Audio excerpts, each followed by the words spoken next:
नमस्कार मित्रांनो, स्वागत करतो या ठिकाणी. आवाज कुणाचा या विशेष प्लेलिस्टमध्ये स्वागत करतो. थंबनेलवरनं आजच्या व्हिडिओमधले 2 प्रमुख पाहुणे दिसलेच असतील.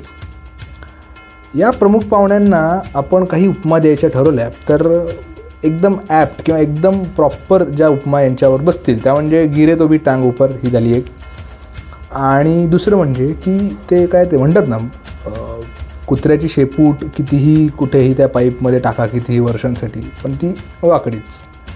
तर असंच काहीचं गेल्या काही दिवसांमध्ये या दोन्ही प्रमुख पाहुण्यांनी, या दोन्ही वाचाळवीरांनी आपली पुन्हा एकदा जीभ उघडली आणि आपलं एक तोंड उघडलं वेगवेगळ्या माध्यमांमध्ये आणि टीकेचे धनी ठरले.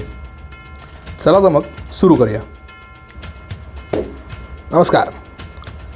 तर सर्वप्रथम बोलूया रावसाहेब दानवे यांच्याबद्दल. रावसाहेब दानवेंचा पॉलिटिकल किंवा राजकीय प्रवास सांगायला गेला तर सरपंच पदापासून नंतर भोकरदनचे 2 वेळा आमदार आणि नंतर 1999 पासून ते 2019पर्यंत सलग 5 वेळा जालना लोकसभा मतदारसंघातनं ते निवडून आले. वेगवेगळ्या मंत्रालयांमध्ये त्यांनी राज्यमंत्रीपदाची भूमिका निभावली. त्यात त्यांचा परफॉर्मन्स कसा होता, काय होता, सगळ्यांना आपल्याला माहितीच आहे. पण ह्या सगळ्या व्यतिरिक्त ते नेहमी म्हणजे रावसाहेब दानवे म्हणजे कॉन्ट्रोवर्सी हे एक जुळलेलं समीकरण गेल्या 10 वर्षात आपण पाहिलं. मध्ये उगाच ते फाटका सदरा भरसभेत दाखवणं असो, भरसभेत शेतकऱ्यांना साले म्हणून संबोधणं असो, किंवा मग उगाच ते काय म्हणतात त्याला मराठवाड्याच्या ज्या बोलीच्या आड काहीही बोलणं, म्हणजे काही बोललं तरी अरे आमच्या मराठवाड्यात असंच बोलत आहेत वगैरे वगैरे, असं काहीतरी तो मराठवाडा त्या शैलीच्या आड काहीही बोलणं, कोणालाही कशाही अर्वाच्य भाषेत बोलणं, हे काही नित्यनियमाचंच त्यांचं गेल्या 10 वर्षात आपण पाहिलं. नक्कीच यावर्षी तो फटका बसणार होता आणि तो बसलाच. त्याला एक हलकीशी किनार होती जरांगेंचं उपोषण, मराठा आरक्षणासाठी जे उपोषण करतायत, आणि त्यात अकलेचे तारे तोडावे म्हणून म्हणजे इलेक्शन झालं, ते पडले आणि गेल्या 5 टर्म खासदाराला पाडणं किंवा जायंट किलर ठरले. खरं तर कल्याण काळे मंत्री राहिलेले आहेत. मोदींच्या निकटवर्तीय समजलं जाणाऱ्या एखाद्या गंपूमध्ये असणारं एक व्यक्तिमत्व होतं, तर ते थोडंसं लागणारच होतं.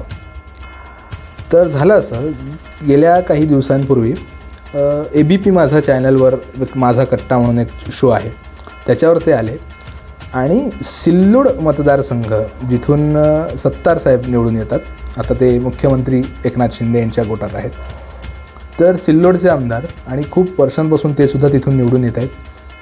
तर सिल्लोड त्यांच्यावर एक टीका करताना त्यांनी एक म्हटलं की सिल्लोड हे उद्याचं पाकिस्तान होणार आहे. म्हणजे सिल्लोडला त्यांनी छोटा पाकिस्तान असं संबोधलं भर TVत, नॅशनल TVमध्ये वगैरे. आणि इथे त्यांची जी मस्ती होती ती पूर्ण देशाला, पूर्ण जगाला त्या माध्यमातून कळली. आणि हीच मस्ती त्यांना त्यांच्या निवडणुकीत नडली आणि त्यांचा पराभव झालेला आहे. म्हणूनच आजचे मानकरी रावसाहेब दानवे, त्यांच्याबद्दल बोलावं तर गिरे तो भी टांग ऊपर. दुसरे आपले मानकरी आहेत किरीटजी सोमय्या. हल्ली तर माझी अशी धारणा झाली होती की खरा 56 इंच छाती कोणी नेता जर भाजपमध्ये असेल तर तो म्हणजे किरीट सोमय्या. कारण ज्यांच्यावर आरोप झाले त्यांना क्लीन चिट्स काय मिळाल्या, किंवा त्यांना उमेदवाऱ्या काय मिळाल्या, खासदार काय मिळाल्या, आणि काही त्यातले निवडून आले. वायकर त्याचं मूर्तिमंत उदाहरण आहे.